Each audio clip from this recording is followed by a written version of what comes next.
the like the biggest misconception for power slap though?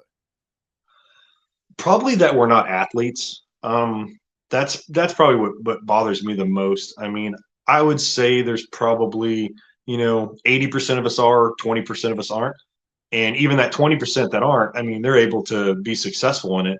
I just hate that. And then when people are like, "Oh, they don't have to cut weight and all that," I see that all the time. Like I weigh 230 pounds and I compete at 205. Like I start my diet in a couple weeks, and I mean, that's probably the biggest misconception is that we're all a bunch of, you know, outdated and, off, we're just done, retired, which I hate that conception there. Mm. But I think as well, like and this is something that I said with John is I think people are going to depending on what people can stomach and what the level of it is, because I feel like it can be quite confronting, especially like when you see someone get knocked out, and as even like in boxing and MMA, when you see someone get knocked out and they get like you know what I mean, like Yeah. completely stiffed out and stuff like that. Like that's a really uncomfortable thing to see. Like you know what I mean? Like it really is. It's very confronting to see for a lot See, of people. I mean, you say that, but when you watch so UFC, was it 284, 283 was the last one? Which one was the last Yeah, one? Well, 283. anyways, how many people got knocked out in that? I mean, it was nuts. Mm, And I mean, we're honestly bringing what everyone wants into a TikTok form. The mm, world is so 3 minute. Like they're just 3 minutes. Like if you can't get it done in 3 minutes, this new era of kids growing up, it's like they're just scrolling. Their fingers are just, flipping, flipping, flipping. So we're giving them what we want in the 3 minutes. But as the knockouts, like you're saying, getting stiffed, I mean, that's what they're there for. mm. People don't watch NASCAR for them going around a circle, and people don't watch MMA to watch it go all the way. So 100%, 100%. Talk about your MMA career. Like when did you start training for that? I was in my early 20s, and I'm an older guy. I'm 38 years old, so it was my mid 20s. I had a few fights. Everything went good. I never went pro, just because the fact of like I started having kids, and it just once you have a baby. I mean, do you have kids? Yeah, I got three. I mean, you know what happens, right? Like Yeah. so, and then now they're older. Everything's older, so they're more like self-sustaining. So I can just walk away and do a few things. Yeah, 100%. And I feel like as well, like with professional sports and especially like MMA or contact sports, is like they're very like you've got to be very selfish in a lot of ways where it's like you Oh have yeah, to train, you have to eat right. And there's no like you can't put your foot on the brake at any point. yeah. I mean, a lot of that ruins a lot of relationships too. I mean, when I was fighting and training, I mean, I went to work. I got off at 6. I trained until 9:30 at night. Went to eat. I ate my food and I went to bed. I mean, Mm. that was 6 days a week. So with this, I'm a lot more relaxed. I mean, there's a lot more things I can do. I'm not overweight or fat by no means, but my level of training has definitely gone down. Mm. No, 100%. Because I think as well, with something like this, and you mentioned it before, it's like, we're living in a TikTok world almost like Yeah. quick, easy, consumable content. And that's one thing that I like about Power Slap is like the competitions are quick. You know what I mean? Like it's not like a long drawn out thing where it's like, okay, step up, it's one strike, it's one strike. You know what I mean? Like there's a little bit of time recovering in between, but like Yeah. overall, it's quick, it's consumable content.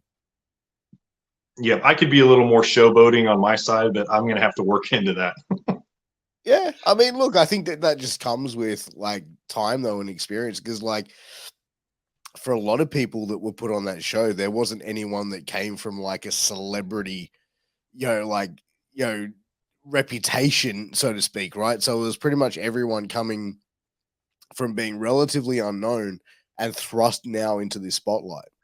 Yeah, my hardest part about it is, there's a few guys that just go crazy, and they're just calling people out and stuff. Like I'm always, if I'm worried about, I guess, when you ask me what I'm worried about in it, I'm more worried about Yeah. what people think if I lose.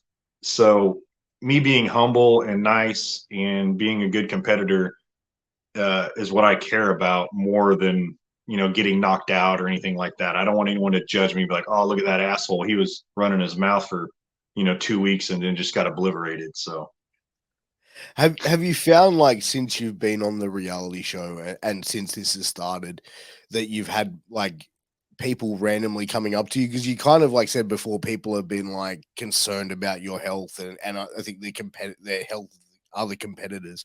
But if you had, like, random people coming up to you going like, "This is bullshit, you need to stop," like, just random people going, "Hey man, I dig what you're doing." every random person that I've ever met that knew who I was, it turned into they were like so excited. They were like, this is amazing. Like in the local town where I'm from, like, well, just a little bit away, Salina. I went out to eat at this little bar called Speakeasy, and I'm like eating a sandwich, and this guy walks in, and he's all of a sudden he sees me and just raises his hand and goes, "Oh my God, the Slap King's here!" And then no one around knew what he was fucking talking about. And then one thing led to another, and I didn't get home till like 4 in the morning, and my fiance was mad, and so I had to tune that back. Yeah, yeah, I can imagine, man. But But no, like, everyone I meet's positive. People they do ask me if I have concern about every person does, and I just explain it to them. It's just like any other sport. I posted a reel today on my Instagram about a bull rider. I mean, he got kicked straight to the head by a bull. It's like, you know, no one's telling those guys not to get on a bull. 100%. I mean, like, there's so much like danger and stuff, but I feel like when it's like, because this is basically taking an unprotected shot to the head, so I think that and for everything we know about concussions now, like, I think that that's probably the thing that stands out for most people. So I'm gonna bring you back to that, the unprotected shot.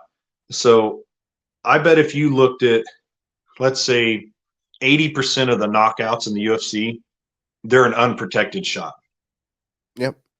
I mean, like who was it that swept right over the guy's leg? I think it's not 282. I can't remember what's UFC, but like any good knockout, it's because the guy's head was turned, he slipped over with a hook, or he slipped over with a kick. I mean, they can say all they want that it's unprotected, but I know it's coming, so I'm stiffening up. I'm stiffening my jaw. There's lots of things you can little tweaks you can do. So as unprotected, I'd say MMA and us are on the same level playing field.